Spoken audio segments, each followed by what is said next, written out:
Donc Clément Simian, président des jeunes agriculteurs. Donc, moi je suis installé en élevage laitier sur la commune de Montmer. J'étais trésorier dans le bureau depuis 2 ans. Voilà. Et donc j'ai juste changé de poste, mais je reste toujours au sein du bureau. De nouveautés, on va continuer à suivre les sujets en cours, que ce soit l'irrigation ou la prédation, etc. La nouvelle PAC bien sûr qui est arrivée l'année dernière.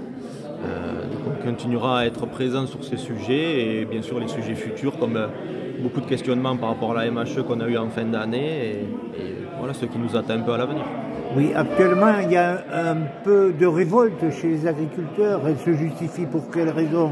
Il y en a un peu, voilà, il y a l'augmentation des charges, il y a quand même toujours un peu de manque de reconnaissance du métier, voilà, par rapport à dès qu'il y a des interventions sur on a la prédation, il faut pas mal de réunions pour que ça commence à bouger, etc.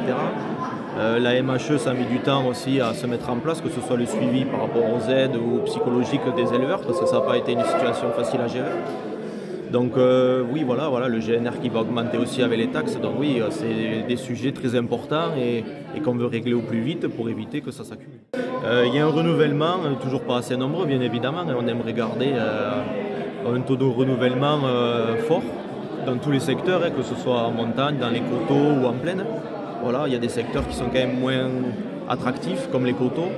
Le secteur montagne, il y a quand même encore de l'installation, même si ça diminue. La prédation n'aide pas par rapport à ça.